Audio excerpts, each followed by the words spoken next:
So, we talked about two phenomena coming from Lorentz transformation. One was length contraction and other time dilation.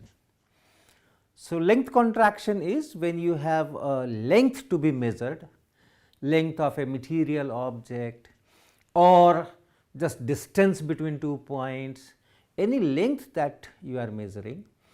If you measure it from a frame in which that length is not moving, that is the largest length called rest length or proper length.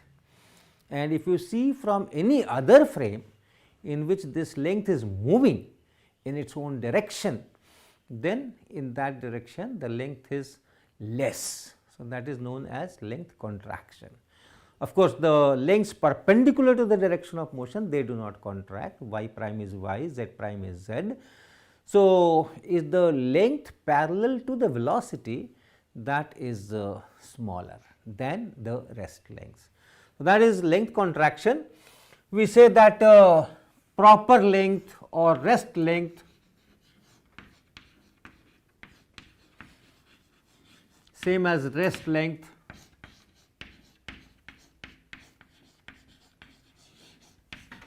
that is equal to, this should be largest and therefore, it should be improper length or moving length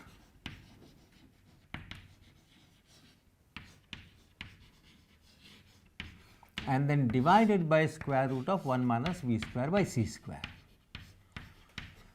So, that is about length contraction. And then time dilation, if we have two events and there is a time interval between these two events. So, if there is a frame in which these two events have taken place at the same position, then from that frame if you measure the time difference, the time interval, it is called proper time interval. And if you see from some other frame in which one event takes place at x equal to x 1, other takes place at x equal to x 2 somewhere else, then the time interval measured from that frame will be more. So, that is known as time dilation.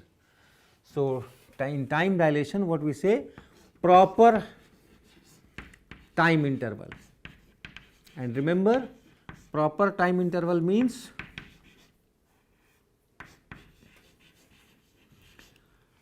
time interval between two events which have occurred at same position.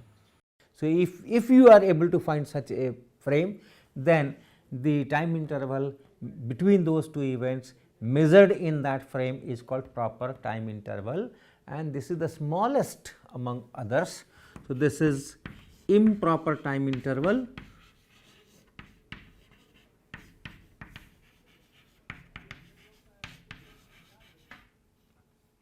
and then multiplied by square root 1 minus v square by c square. So, these are two very famous and important results which come from the Lorentz transformation and which are verified or which they do occur in nature in this particular fashion. In experimental labs, it is not very difficult nowadays to have particles with a speed close to c. Particle accelerators are there. So, in those accelerators, the speed of the particle is taken to very high values, and therefore, all these results can be verified, can be checked. The mathematics done with these results, they only reflect the results of those experiments and other things. So, must believe it. Now, this proper time interval and improper time interval, they are connected by this. This can also be termed in a different fashion, how the clocks run. So, suppose you have a clock and that clock is suppose you have a clock and this clock tells the time t equal to t 1, this is event E 1, and after some time this same clock that gives me time t equal to t2. So, these are two different events, clock reading time t1, that is the first event, and then clock reading time t2, that is the second event, and the time interval between this time interval delta t is t2 minus t1. That is the time interval, and this is proper time interval. I am looking from a frame in which this clock is fixed, and therefore, the two events have taken place at the same position, and hence this time interval is the proper time interval. What happens if I see it from some other frame? Suppose this frame, let us write this frame as S frame. So, in this frame, this is fixed, x is equal to some x naught, this position is fixed, and then first event is this and second event is this, and this is the time interval. Now, suppose I look at these events from some other frame, S prime frame, event. So, that this will take place at t1 prime, that will be t1 and minus x naught v by c square divided by square root 1 minus v square by c square. Okay. Then event 2, which has occurred at the same position x equal to x naught, but t equal to t2 in this frame. If this event E2 is looked from this S prime, and the question is asked when did this occur, the time will be t2 prime is equal to t2 minus x naught v by c square and then roots 1 minus v square by c square, and therefore, t2 prime minus t1 prime is equal to t2 minus t1 and divided by square root 1 minus v square by c square. Same equation that we got for improper time interval and proper time interval, because this is proper time interval and this is improper time interval. In this frame, the first event has taken place somewhere, and the second event which has taken place at a later time. So, this clock must have moved to some other place and therefore improper. So, that same relation is here, but now you can interpret it as how the clock is running as seen from S prime frame. How much time elapsed? This much time elapsed, and the clock advanced from t equal to t1 to t equal to t2, because the reading is t equal to t1 and here the reading is t equal to t2. So, this clock has advanced on its dial t2 minus t1, whereas the time elapsed, I am talking from here, time elapsed is this much and that is this much, and this is greater than t2 minus t1. So, time t2 minus t1 by square root 1 minus v square by c square is elapsed, but the clock has advanced only by t2 minus t1. Okay. t2 minus t1 is smaller and t2 minus t1 divided by square root 1 minus v square by c square is larger. So, a larger time has elapsed, but on the clock it is showing a smaller advancement. So, the clock is running slow. According to S prime, the clock of S is running slow. A time this much has been elapsed, but the clock has advanced by a smaller amount T2 minus T1. So, this is running slow. So, this time dilation thing can also be phrased as moving clocks run slow. This run is how the clock is showing time, at what rate the clock is showing time, and the clock is moving, that running is different.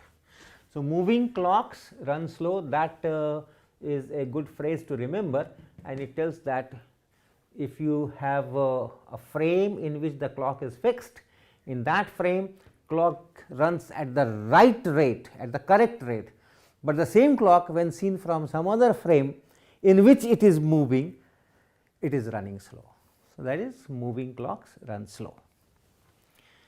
Now, today I will take another phenomena which comes from Lorentz transformation, and of course, which does take place in our nature, and that is known as relativity of simultaneity. So, relativity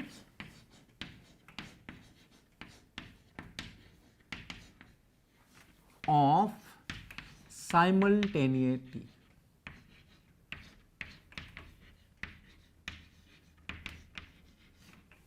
What does it mean?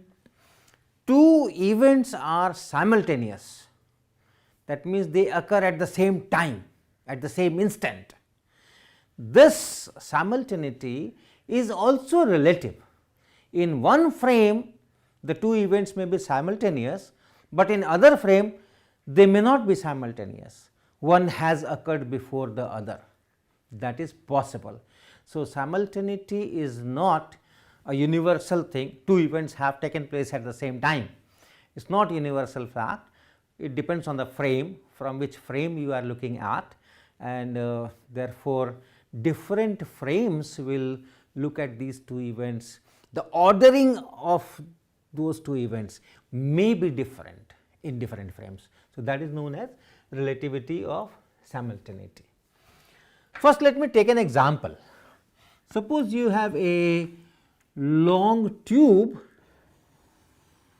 box, and here there is a door D1 and here there is a door D2, and right at the middle there is some source of light, and then this emits light in all directions, one going in this direction, one going in this direction.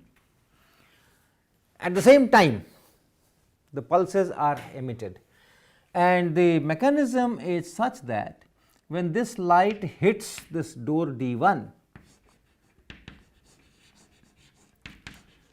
when this light hits door D1, this is in fact one event, I can just rename it, and then the door D1 opens. So, our electronics is such that this light falls here, and then this door D1 that opens. So, this is one event. Next event is this pulse which falls on that D2.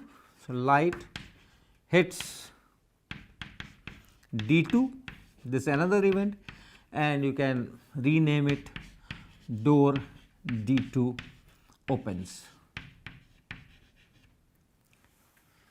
Now, if this light source is right at the middle of this D1 D2, then obviously the two events have taken place simultaneously. Door D1 and D2 have opened simultaneously. Now, if you look at this whole experiment once again from a frame, let us say this frame is S, and I look at from a frame S1, and with respect to this S, this S1 is going towards right with some velocity. So, from here I am looking at. So, from S1 what I will see? I will see that this whole tube is going towards left. So, at a certain instant the source was put on and it emitted 2 light beams. Light beams are going, or light pulses are going in frame S1 also at a speed c, because the speed of light in vacuum is same in all inertial frames. So, this light is going with speed c, this light is going with a speed c, this door A D1 is going towards left with velocity v, D2 going left with velocity v. That is the scenario from here. So, from this frame, if you analyze things, it is that this light is emitted, and this is going at c, this is going at c, but then this door D1 is going towards left with velocity v, and this door D2 is going towards left with velocity v. So, you can see that door D1 is going towards left and this light has to catch up with that, and therefore, this meeting of this light pulse and this door D1 is not going to be here, it is going to be somewhere here, extra distance, and so this light has to travel this much distance to reach this door D1. On the other hand, when light pulse is emitted, D2 is here, and therefore, the D2 is coming in this direction. So, meeting of this pulse and D2 will be somewhere to the left of this D2, and hence this pulse will travel a smaller distance, but then the speed is same, the speed of this pulse and this pulse is same. So, it has taken longer time and this has taken shorter time, and therefore, this D2 opens before D1. So, the two events which are simultaneous in S are not simultaneous in S1. D2 opens before D1. You can think of yet another frame S2, which is going in this direction, and from this S2, if you look at this whole experiment, from this S2, if you look at this experiment, this whole tube is going towards right, and hence it is something like this. You have D1 here, D2 here, this is going towards right, this is going towards right. From the middle, the light pulses are emitted, and since it is going towards the light pulse, the meeting point will be somewhere here, shorter distance, and this is going in the same direction as this light pulse, meeting will be somewhere here, so longer distance. So, this door D1 will open before D2.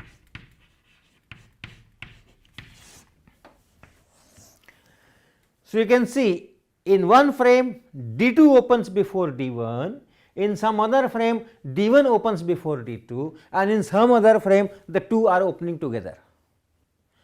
So, two things are simultaneous, this is also relative.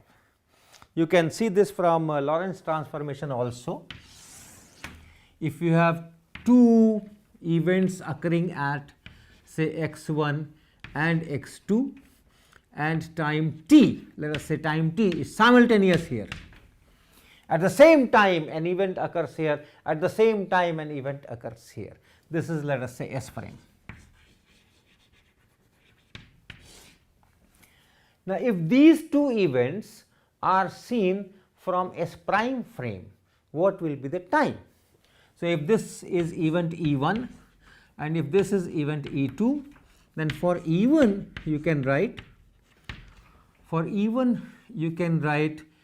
T1 prime is equal to T minus x1 v by c square by square root 1 minus v square by c square, and for E2 you can write T2 prime is equal to T2 and minus x2, here it is x2 v by c square, and then divided by square root 1 minus v square by c square.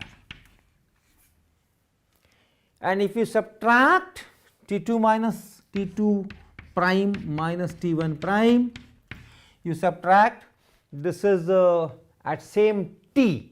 So, here it is t, this T2 and this T1 are same as t here and t here. So, this is T1 and this is T2, both are t. So, both here also you have to write t and here also you have to write t, and you subtract and this cancels out.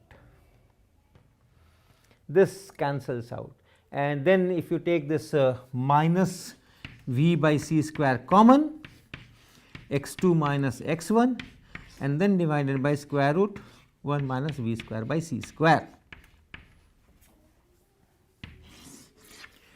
So, what do you see? T2 prime minus T1 prime is not 0. So, they are not simultaneous. X2 minus x1 in this diagram is positive, and you have a minus sign here. So, you find that T2 prime is, this is positive. So, the whole thing is negative. So, this is smaller than T1 prime. So, the things which are simultaneous in one frame are not simultaneous in the other frame. And if you take another frame which is not S prime, this we are writing from S prime frame, and remember S prime goes in the direction positive x axis. So, if you have a third frame which is going in the opposite direction, only thing you have to do, write v equal to minus v. So, if you do v equal to minus v, then this whole thing will become positive, and then T2 prime will be greater than T1 prime. So, in some frame it is simultaneous, in some frame this event occurs before that event, and the other frame it is opposite. So, ordering of events may not be same in all frames, that is the relativity of simultaneity. But then if x2 minus x1 is 0, suppose x2 minus x1 is 0, x2 and x1 are same position. In that case, if two events are occurring there itself and they are simultaneous, they will remain simultaneous. So, this is about relativity of simultaneity. The next topic will be very interesting, and that is synchronization of clocks. If you have two clocks, normally if they are everything is all right, they should be synchronized. That means, at the same time I look at this, at the same time I look at this, the two readings on the clock should be same. We say that it is synchronized. Now, in one frame I have so many clocks, and by meticulous mechanisms we synchronize everything. All clocks are showing the same time at any given instant, they are synchronized. What happens if I look at these clocks from a different frame? All these clocks are then moving in one direction, and from that other frame I am asking this question: at this instant, what is the reading of this clock? What is the reading of that clock?